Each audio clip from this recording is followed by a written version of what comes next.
અને જેટલા પણ ભક્તો છે અહીંયા એ બધા જ ભક્તો સાકરમાં જે મીઠાશ છે એમ આપણા જીવનની અંદર કોઈની સાથે અનબનાવ બન્યો હોય, કડવાશ આવી હોય તો એના માટે આવતા હતા.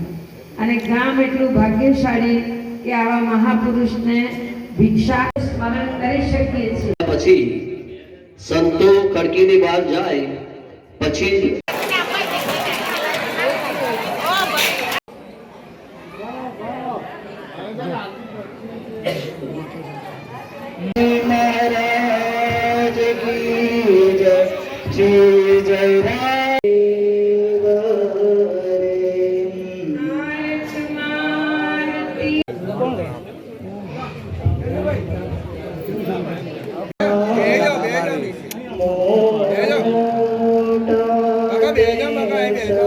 સાકર વર્ષા અને આરતીનો પ્રોગ્રામ થાય છે. છેલ્લા 39 વર્ષથી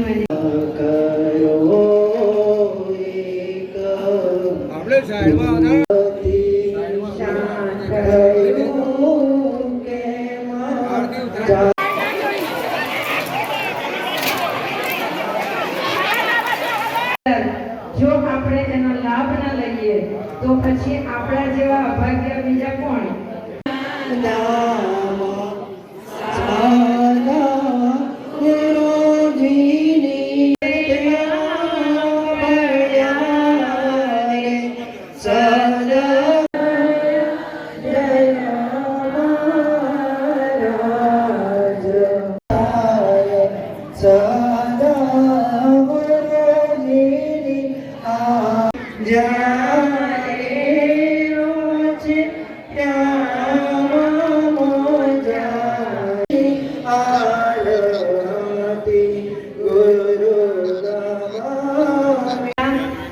જાતે આવી નથી શકતા. સંતરામ મહારાજ જેનું વર્ણન કરે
જી બાપજી, આજે પીપળજ ગામે સાકર વર્ષા કેટલામી સાકર વર્ષા છે, શું કહેશો?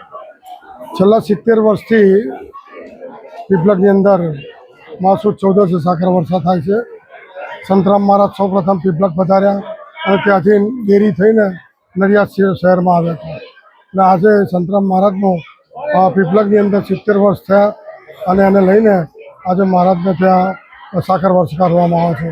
તે સમયે સંતરામ મંદિરના બધા જ સંતો મહંતો એ પીપળજની અંદર પધારે છે અને સાકર વર્ષા કરે છે.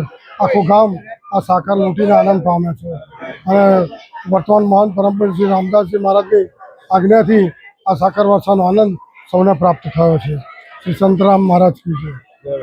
જી, તમારું નામ અને આજે પીપળજ ગામે સાકર વર્ષા યોજાઈ, કેટલામી સાકર વર્ષા હતી અને કેટલા પણ સાકરનો પ્રસાદમાં ધરાવવામાં આવે છે? જય મહારાજ. અમે જ્યારે રામદાસ કરમસદ બેઠા તે વર્ષેથી પ્રથા પાડેલી, આજે 70 વર્ષ થયા અને 500 ગ્રામ સાકરથી ચાલુ કરેલું. અત્યારે 8મણથી 9 મણ સાકર અમારે વપરાય છે. અને અહીં આગળ બધી ગાદીના સંતો આવે છે. એમાં ગણેશદાસ, સત્યાદાસ, નિર્ગુણદાસ એવા બધા સંતો આવે. મોરારીદાસ કરમસદવાળા અને અનેક મહંત આવે છે. આ વખતમાં કેટલામી સાકર વર્ષા હતી અને કેવો લાભ મળ્યો?